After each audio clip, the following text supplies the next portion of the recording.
شروع اللہ کے نام سے جو بڑا مہربان نہایت رحم والا ہے۔ کاف ہا یا عین صاد، یہ تمہارے پروردگار کی مہربانی کا بیان ہے جو اس نے اپنے بندے زکریا پر کی تھی، جب انہوں نے اپنے پروردگار کو دبی آواز سے پکارا اور کہا کہ اے میرے پروردگار، میری ہڈیاں بڑھاپے کے سبب کمزور ہو گئی ہیں اور سر شعلہ مارنے لگا ہے، اور اے میرے پروردگار، میں تجھ سے مانگ کر کبھی محروم نہیں رہا، اور میں اپنے بعد اپنے بھائی بندوں سے ڈرتا ہوں، اور میری بیوی بانجھ ہے، تو مجھے اپنے پاس سے ایک وارث عطا فرما جو میری اور اولاد یعقوب کی میراث کا مالک ہو، اور اے میرے پروردگار اس کو خوش اتوار بنائیو۔ اے زکریا، ہم تم کو ایک لڑکے کی بشارت دیتے ہیں جس کا نام یحییٰ ہے، اس سے پہلے ہم نے اس نام کا کوئی شخص پیدا نہیں کیا۔ انہوں نے کہا، پروردگار، میرے ہاں کس طرح لڑکا ہوگا جس حال میں میری بیوی بانجھ ہے اور میں بڑھاپے کی انتہا کو پہنچ گیا ہوں؟ حکم ہوا کہ اسی طرح ہوگا۔ تمہارے پروردگار نے فرمایا ہے کہ مجھے یہ آسان ہے، اور میں پہلے تم کو بھی تو پیدا کر چکا ہوں اور تم کچھ چیز نہ تھے۔ کہا کہ پروردگار میرے لیے کوئی نشانی مقرر فرما۔ فرمایا، نشانی یہ ہے کہ تم صحیح و سالم ہو کر 3 رات دن لوگوں سے بات نہ کر سکو گے۔ پھر وہ عبادت کے حجرے سے نکل کر اپنی قوم کے پاس آئے تو ان سے اشارے سے کہا کہ صبح و شام خدا کو یاد کرتے رہو۔ اے یحییٰ، ہماری کتاب کو زور سے پکڑے رہو، اور ہم نے ان کو لڑکپن ہی میں دانائی عطا فرمائی تھی، اور اپنے پاس سے شفقت اور پاکیزگی دی تھی، اور وہ پرہیزگار تھے، اور ماں باپ کے ساتھ نیکی کرنے والے تھے، اور سرکش اور نافرمان نہیں تھے۔ اور جس دن وہ پیدا ہوئے اور جس دن وفات پائیں گے اور جس دن زندہ کر کے اٹھائے جائیں گے، ان پر سلام اور رحمت ہے۔ اور کتاب قرآن میں مریم کا بھی مذکور کرو، جب وہ اپنے لوگوں سے الگ ہو کر مشرق کی طرف چلی گئیں تو انہوں نے ان کی طرف سے پردہ کر لیا۔ اس وقت ہم نے ان کی طرف اپنا فرشتہ بھیجا تو وہ ان کے سامنے ٹھیک آدمی کی شکل بن گیا۔ مریم بولی کہ اگر تم پرہیزگار ہو تو میں تم سے خدا کی پناہ مانگتی ہوں۔ انہوں نے کہا کہ میں تو تمہارے پروردگار کا بھیجا ہوا یعنی فرشتہ ہوں، اور اس لیے آیا ہوں کہ تمہیں پاکیزہ لڑکا بخشوں۔ مریم نے کہا کہ میرے ہاں لڑکا کیوں کر ہوگا، مجھے کسی بشر نے چھوا تک نہیں، اور میں بدکار بھی نہیں ہوں۔ فرشتے نے کہا کہ یوں ہی ہوگا، تمہارے پروردگار نے فرمایا کہ یہ مجھے آسان ہے، اور میں اسے اسی طریق پر پیدا کروں گا تاکہ اس کو لوگوں کے لیے اپنی طرف سے نشانی اور ذریعہ رحمت و مہربانی بناؤں، اور یہ کام مقرر ہو چکا ہے۔ تو وہ اس بچے کے ساتھ حاملہ ہو گئیں اور اسے لے کر ایک دور جگہ چلی گئیں۔ پھر درد ذہ ان کو کھجور کے تنے کی طرف لے آیا، کہنے لگیں کہ کاش میں اس سے پہلے مر چکتی اور بھولی بسری ہو گئی ہوتی۔ اس وقت ان کے نیچے کی جانب سے فرشتے نے ان کو آواز دی کہ غمناک نہ ہو، تمہارے پروردگار نے تمہارے نیچے ایک چشمہ پیدا کر دیا ہے، اور کھجور کے تنے کو پکڑ کر اپنی طرف ہلاؤ، تم پر تازہ تازہ کھجوریں جھڑ پڑیں گی، کھاؤ اور پیو اور آنکھیں ٹھنڈی کرو۔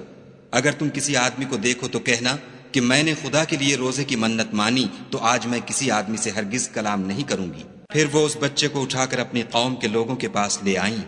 وہ کہنے لگے کہ مریم، یہ تو نے برا کام کیا۔ اے ہارون کی بہن، نہ تو تیرا باپ ہی بد اتوار آدمی تھا اور نہ تیری ماں ہی بدکار تھی۔ تو مریم نے اس لڑکے کی طرف اشارہ کیا۔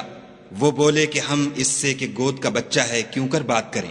بچے نے کہا کہ میں خدا کا بندہ ہوں، اس نے مجھے کتاب دی ہے اور نبی بنایا ہے، اور میں جہاں ہوں اور جس حال میں ہوں مجھے صاحب برکت کیا ہے، اور جب تک زندہ ہوں مجھ کو نماز اور زکوٰۃ کا ارشاد فرمایا ہے، اور مجھے اپنی ماں کے ساتھ نیک سلوک کرنے والا بنایا ہے، اور سرکش و بدبخت نہیں بنایا۔ اور جس دن میں پیدا ہوا اور جس دن مروں گا اور جس دن زندہ کر کے اٹھایا جاؤں گا، مجھ پر سلام و رحمت ہے۔ یہ مریم کے بیٹے عیسیٰ ہیں، اور یہ سچی بات ہے جس میں لوگ شک کرتے ہیں۔ خدا کو سزاوار نہیں کہ کسی کو بیٹا بنائے، وہ پاک ہے۔ جب کسی چیز کا ارادہ کرتا ہے تو اس کو یہی کہتا ہے کہ ہو جا، تو وہ ہو جاتی ہے۔ اور بے شک خدا ہی میرا اور تمہارا پروردگار ہے، تو اسی کی عبادت کرو، یہی سیدھا رستہ ہے۔ پھر اہل کتاب کے فرقوں نے باہم اختلاف کیا، سو جو لوگ کافر ہوئے ہیں ان کو بڑے دن یعنی قیامت کے روز حاضر ہونے سے خرابی ہے۔ وہ جس دن ہمارے سامنے آئیں گے کیسے سننے والے اور کیسے دیکھنے والے ہوں گے، مگر ظالم آج صریح گمراہی میں ہیں۔ اور ان کو حسرت و افسوس کے دن سے ڈرا دو جب بات فیصل کر دی جائے گی، اور ہے ہاتھ وہ غفلت میں پڑے ہوئے ہیں اور ایمان نہیں لاتے۔ ہم ہی زمین کے اور جو لوگ اس پر بستے ہیں ان کے وارث ہیں، اور ہماری ہی طرف ان کو لوٹنا ہوگا۔ اور کتاب میں ابراہیم کو یاد کرو، بے شک وہ نہایت سچے پیغمبر تھے۔ جب انہوں نے اپنے باپ سے کہا کہ ابا آپ ایسی چیزوں کو کیوں پوجتے ہیں جو نہ سنیں اور نہ دیکھیں اور نہ آپ کے کچھ کام آ سکیں؟ ابا مجھے ایسا علم ملا ہے جو آپ کو نہیں ملا، تو میرے ساتھ ہو جئے، میں آپ کو سیدھی راہ پر چلا دوں گا۔ ابا شیطان کی پوجا نہ کیجیے، بے شک شیطان خدا کا نافرمان ہے۔ ابا مجھے ڈر لگتا ہے کہ آپ کو خدا کا عذاب آ پکڑے تو آپ شیطان کے ساتھی ہو جائیں۔ اس نے کہا کہ ابراہیم، کیا تو میرے معبودوں سے برگشتہ ہے؟ اگر تو باز نہ آئے گا تو میں تجھے سنسار کروں گا اور تو ہمیشہ کے لیے مجھ سے دور ہو جا۔ ابراہیم نے السلام علیکم کہا اور کہا کہ میں آپ کے لیے اپنے پروردگار سے بخشش مانگوں گا، بے شک وہ مجھ پر نہایت مہربان ہے، اور میں آپ لوگوں سے اور جن کو آپ خدا کے سوا پکارا کرتے ہیں ان سے کنارہ کرتا ہوں اور اپنے پروردگار ہی کو پکاروں گا۔ امید ہے کہ میں اپنے پروردگار کو پکار کر محروم نہیں رہوں گا۔ اور جب ابراہیم ان لوگوں سے اور جن کی وہ خدا کے سوا پرستش کرتے تھے الگ ہو گئے تو ہم نے ان کو اسحاق اور اسحاق کو یعقوب بخشے اور سب کو پیغمبر بنایا، اور ان کو اپنی رحمت سے بہت سی چیزیں عنایت کی اور ان کا ذکر جمیل بلند کیا۔ اور کتاب میں موسیٰ کا بھی ذکر کرو، بے شک وہ ہمارے برگزیدہ اور پیغمبر مرسل تھے، اور ہم نے ان کو طور کی داہنی طرف پکارا اور باتیں کرنے کے لیے نزدیک بلایا، اور اپنی مہربانی سے ان کو ان کا بھائی ہارون پیغمبر عطا کیا۔ اور کتاب میں اسماعیل کا بھی ذکر کرو، وہ وعدے کے سچے اور ہمارے بھیجے ہوئے نبی تھے، اور اپنے گھر والوں کو نماز اور زکوٰۃ کا حکم کرتے تھے، اور اپنے پروردگار کے ہاں پسندیدہ اور برگزیدہ تھے۔ اور کتاب میں ادریس کا بھی ذکر کرو، وہ بھی نہایت سچے نبی تھے، اور ہم نے ان کو اونچی جگہ اٹھا لیا تھا۔ یہ وہ لوگ ہیں جن پر خدا نے اپنے پیغمبروں میں سے فضل کیا، یعنی اولاد آدم میں سے، اور ان لوگوں میں سے جن کو ہم نے نوح کے ساتھ کشتی میں سوار کیا، اور ابراہیم اور یعقوب کی اولاد میں سے، اور ان لوگوں میں سے جن کو ہم نے ہدایت دی اور برگزیدہ کیا۔ جب ان کے سامنے ہماری آیتیں پڑھی جاتی تھیں تو سجدے میں گر پڑتے اور روتے رہتے تھے۔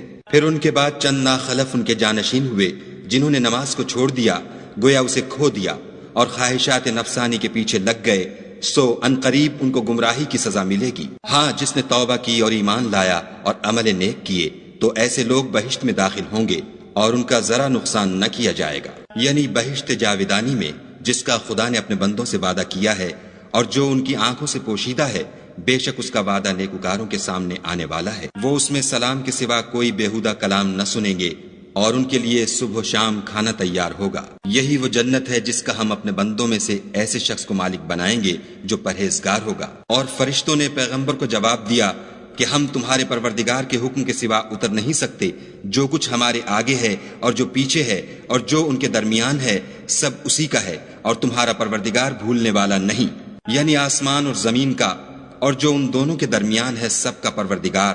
تو اسی کی عبادت کرو اور اس کی عبادت پر ثابت قدم رہو، بھلا تم کوئی اس کا ہم نام جانتے ہو؟ اور کافر انسان کہتا ہے کہ جب میں مر جاؤں گا تو کیا زندہ کر کے نکالا جاؤں گا؟ کیا ایسا انسان یاد نہیں کرتا کہ ہم نے اس کو پہلے بھی تو پیدا کیا تھا اور وہ کچھ بھی چیز نہ تھا؟ تمہارے پروردگار کی قسم، ہم ان کو جمع کریں گے اور شیطانوں کو بھی، پھر ان سب کو جہنم کے گرد حاضر کریں گے اور وہ گھٹنوں پر گرے ہوئے ہوں گے۔ پھر ہر جماعت میں سے ہم ایسے لوگوں کو کھینچ نکالیں گے جو خدا سے سخت سرکشی کرتے تھے، اور ہم ان لوگوں سے خوب واقف ہیں جو ان میں داخل ہونے کے زیادہ لائق ہیں، اور تم میں کوئی شخص نہیں مگر اسے اس پر گزرنا ہوگا، یہ تمہارے پروردگار پر لازم اور مقرر ہے۔ پھر ہم پرہیزگاروں کو نجات دیں گے اور ظالموں کو اس میں گھٹنوں کے بل پڑا ہوا چھوڑ دیں گے۔ اور جب ان لوگوں کے سامنے ہماری آیتیں پڑھی جاتی ہیں تو جو کافر ہیں وہ مومنوں سے کہتے ہیں کہ دونوں فریق میں سے مکان کس کے اچھے اور مجلسیں کس کی بہتر ہیں، اور ہم نے ان سے پہلے بہت سی امتیں ہلاک کر دیں، وہ لوگ ان سے ٹھاٹھ اور نمود میں کہیں اچھے تھے۔ کہہ دو کہ جو شخص گمراہی میں پڑا ہوا ہے خدا اس کو آہستہ آہستہ مہلت دیے جاتا ہے، یہاں تک کہ جب اس چیز کو دیکھ لیں گے جس کا ان سے وعدہ کیا جاتا ہے، خواہ عذاب اور خواہ قیامت، تو اس وقت جان لیں گے کہ مکان کس کا برا ہے اور لشکر کس کا کمزور ہے۔ اور جو لوگ ہدایت یاب ہیں خدا ان کو زیادہ ہدایت دیتا ہے، اور نیکیاں جو باقی رہنے والی ہیں وہ تمہارے پروردگار کے صلے کے لحاظ سے خوب اور انجام کے اعتبار سے بہتر ہیں۔ بھلا تم نے اس شخص کو دیکھا جس نے ہماری آیتوں سے کفر کیا اور کہنے لگا کہ اگر میں اثر نو زندہ ہوا بھی تو یہی مال اور اولاد مجھے وہاں ملے گا؟ کیا اس نے غیب کی خبر پالی ہے یا خدا کے یہاں سے عہد لے لیا ہے؟ ہرگز نہیں، یہ جو کچھ کہتا ہے ہم اس کو لکھتے جاتے اور آہستہ آہستہ عذاب بڑھاتے جاتے ہیں۔ اور جو چیزیں یہ بتاتا ہے ان کے ہم وارث ہوں گے، اور یہ اکیلا ہمارے سامنے آئے گا۔ اور ان لوگوں نے خدا کے سوا اور معبود بنا لیے ہیں تاکہ وہ ان کے لیے موجب عزت و مدد ہوں۔ ہرگز نہیں، وہ معبودان باطل ان کی پرستش سے انکار کریں گے اور ان کے دشمن و مخالف ہوں گے۔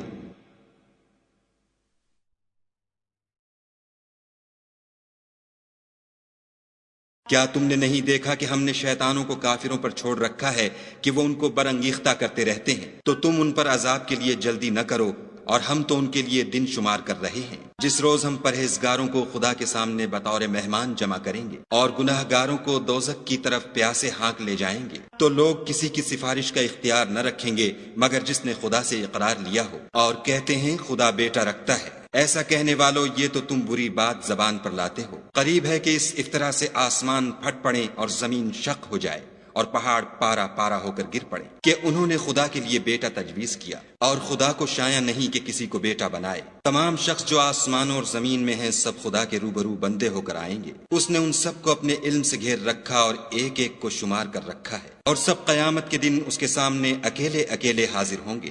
اور جو لوگ ایمان لائے اور عمل نیک کیے، خدا ان کی محبت مخلوقات کے دل میں پیدا کر دے گا۔